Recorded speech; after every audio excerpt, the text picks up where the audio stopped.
It is indeed a pleasure to be with you this evening. This past year, SARE assisted more than 1 million individuals in 18 states, Puerto Rico, and the District of Columbia.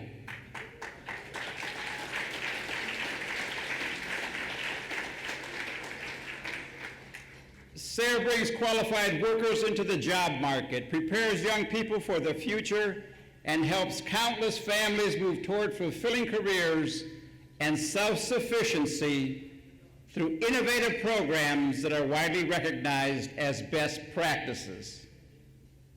To all of our board, led by Chairman Francisco Ibarra, I extend to you our most heartfelt appreciation for your commitment to SARE and our constituency. It is fitting that we meet at the end of May and celebrate the diversity that makes America the great nation that it is. During May, we celebrated Mother's Day. We took the time to honor the women in our lives, the mothers, daughters, and sisters who nurture our potential and inspire us to believe in ourselves. We honored the mothers making ends meet, balancing work, family, and community.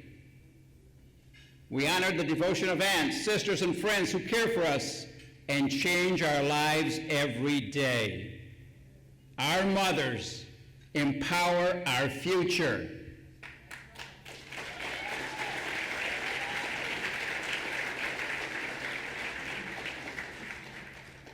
Thank you to women everywhere for the light you bring into our lives.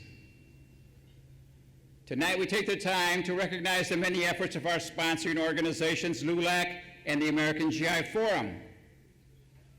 Let us not forget that Dr. Hector P. Garcia, who passed away on July 26, 1996 in Corpus Christi, Texas, found it necessary to advocate for the rights of Hispanic veterans returning from war. He founded the American GI Forum when Private Felix Longoria, who was killed in action in the Philippines in 1945, was not returned stateside until 1949. In his hometown of Three Rivers, Texas, the only funeral home refused to allow Private Longoria's body to lay in state. Through the intervention of Dr. Garcia, Private Felix Longoria was eventually buried with military honors in Arlington's National Cemetery in Washington,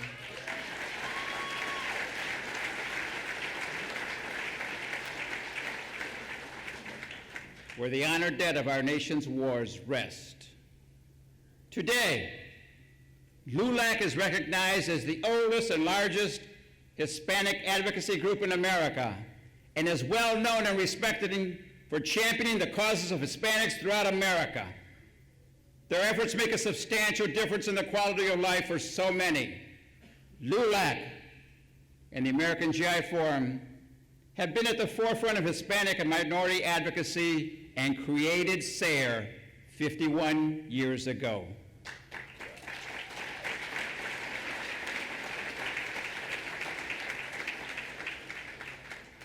They make sure America remembers that everyone has value and that we all matter.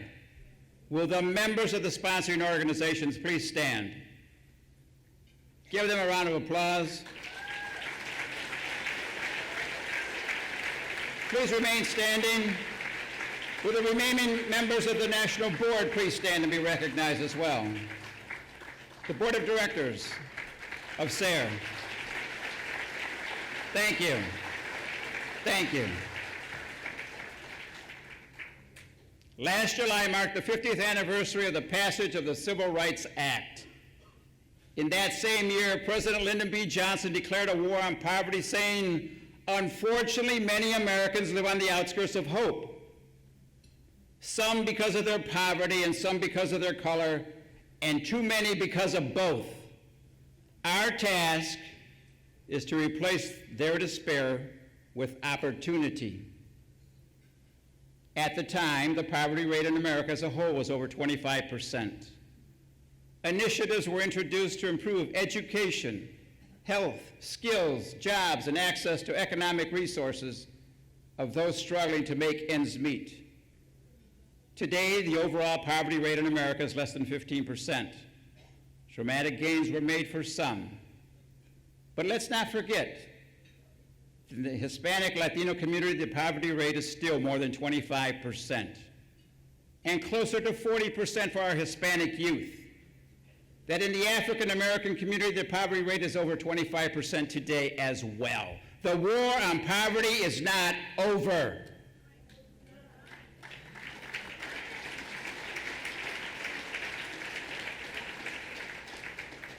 Tonight, we recognize the many faces that come together to make sure America is not forgotten, that everyone matters, and that the fight for equality of opportunity continues. Beginning with Sarah Metro Detroit and subsidiaries, who operate one-stop centers, or the most comprehensive centers for our youth, adults, dislocated workers, veterans, handicapped, and otherwise challenged individuals, as mentioned in the cities of Detroit, Philadelphia, Chicago, Corpus Christi, and El Paso, Texas, where low-income individuals go to get a second chance to complete school, get training such as air conditioning, truck driving, nursing, and business to become more employable and change careers due to changing workplace requirements, or make connections to employment possibilities. The work they do, as mentioned earlier tonight, is making a difference in the lives of thousands of individuals, young and old, skilled and unskilled in various parts of the country. Consider this.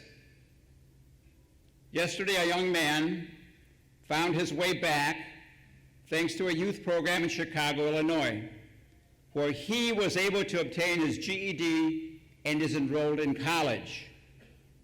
He will be the first in his family to attend college. His mother is a former drug addict, and his father's in prison. His life would be cut short, and he too would face the same life-threatening situation if not for Sarah.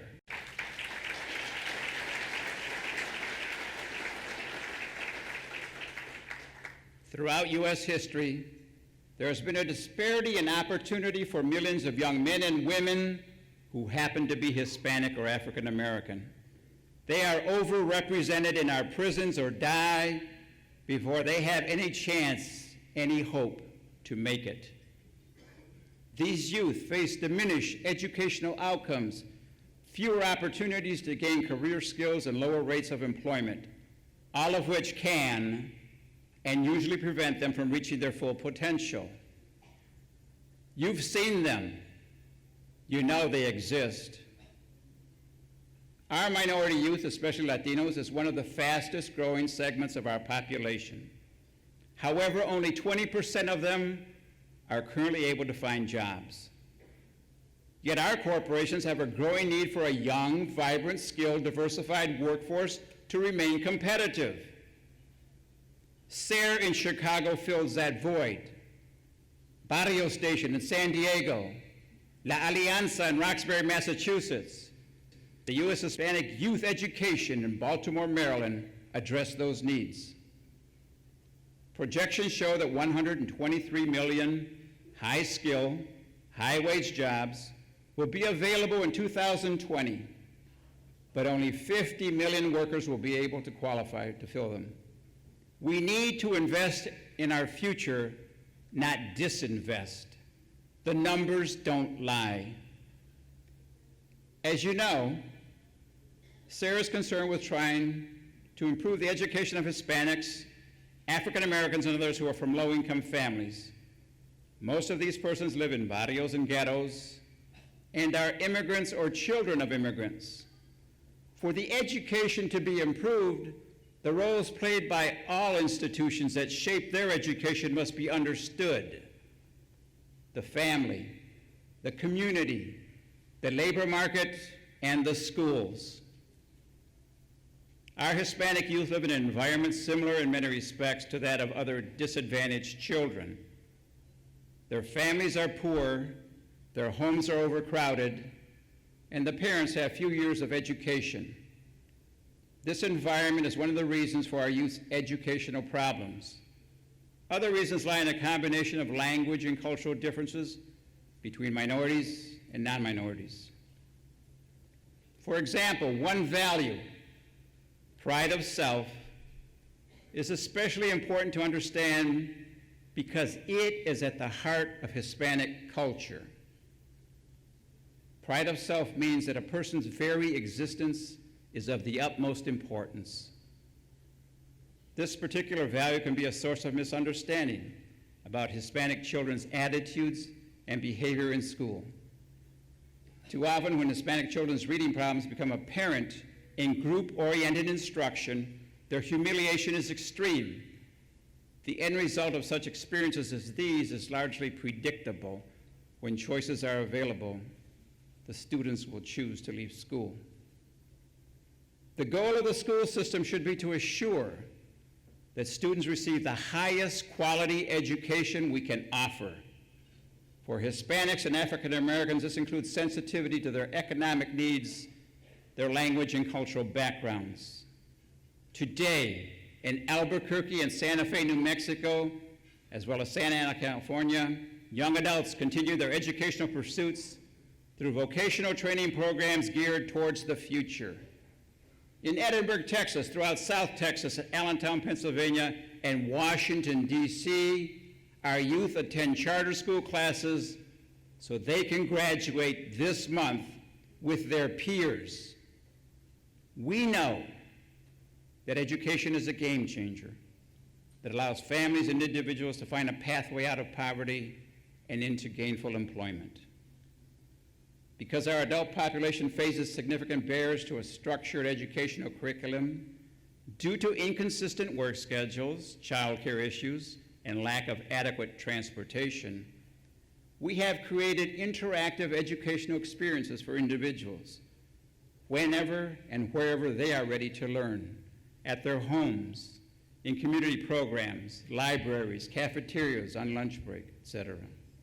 Available on smartphones, tablets, or computers, this method offers an education on demand concept and is part of a plan to reach the hardest to reach in the most disparate of locations or wherever the need exists.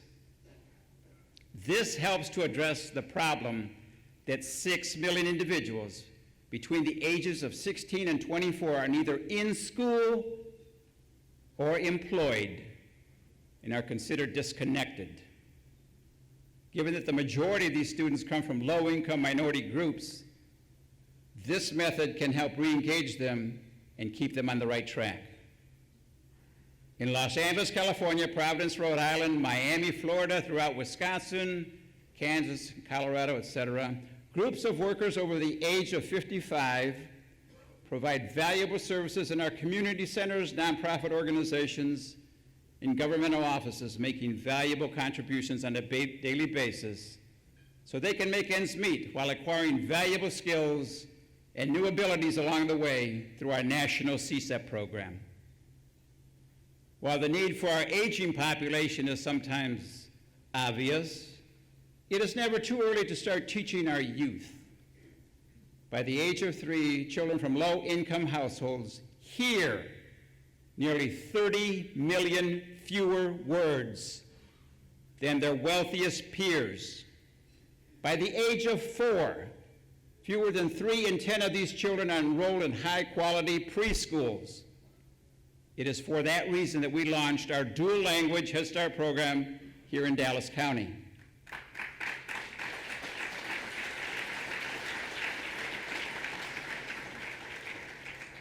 A program that we plan to replicate in different parts of the country to address this cycle of educational discrepancies related to preparation and the resultant success rates at the high school and post-secondary level. Today, young men and women in Houston, Texas, attended a building trades class as part of the Youth Build program so they can obtain a high-wage, high-demand occupation in the future. If there are health issues such as diabetes awareness, proper screening to ensure adequate and timely health care is provided, and because 1 of every 3 Hispanics does not have health coverage. SARE's affiliate, El Sol Neighborhood Center in San Bernardino, California, is in the community dealing with this head on. Because 1 of every 3 Hispanic and Black children live in a single-parent home, SARE affiliates like Centro Latino in Tacoma, Washington lead the way with parenting programs. Because low-income employment often leads to other social issues, programs like Pueblo y Salud in San Fernando, California offer substance abuse prevention and other services. When we think of green jobs, Shirleyton Employment and Education in Arlington, Virginia comes to mind. After-school and mentoring programs like those offered by SARE Westchester in New York and Fundación Chana y Samuel Levis in San Juan, Puerto Rico are exemplary. Affordable housing is offered by SARE Jobs for Progress in Fresno, California. Workforce readiness is provided in San Antonio, Fall River, Massachusetts, and Austin, Texas, to name a few. Programs that address the needs of women can be found in Forest Grove, Oregon, and Inglewood, California. Financial literacy in Camden, New Jersey, etc., etc. Throughout America, SARE is cultivating America's greatest resource, people. Would the executive directors and staff representing the affiliates of the national staff please stand to be recognized?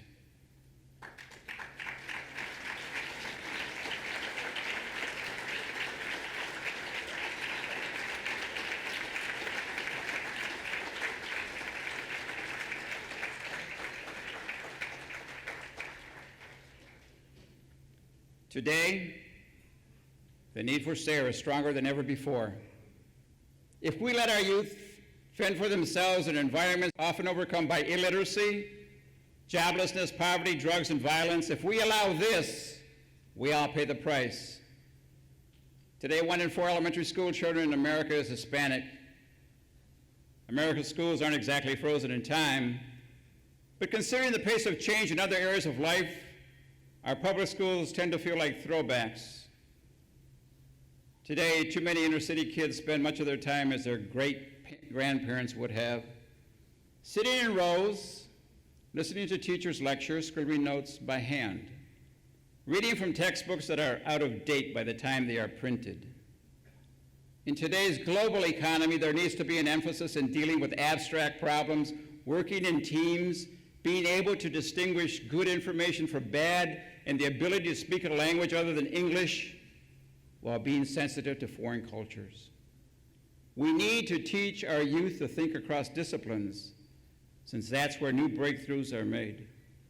It's interdisciplinary connections, combinations of design, technology, mathematics, and art that produce new age industries like YouTube and Google. As long as the doors to educational opportunity rise high for some, but barely at all, there is a need for SARE.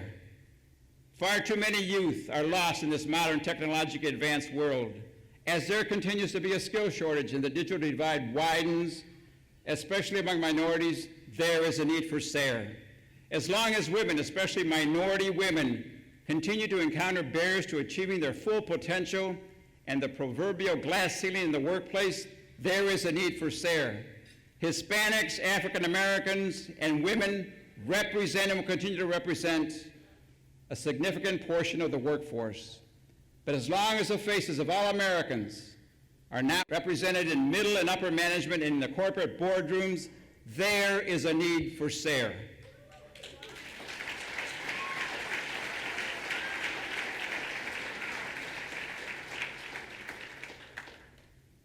We deliver programs and services to the hungry, needy, less fortunate, homeless, young, old, battered, bruised, and emotionally drained by providing love and hope, a listening ear, a path to success, providing reinforcement and comfort to many who are lost and forgotten. The people of SARE are guided by a deep sense of mission, driven by the belief that all people are created equal and deserve to live with human dignity and individual opportunity. They are committed to developing initiatives that have a profound impact on the quality of life of our communities And as a result of this, our society and our nation are further enhanced.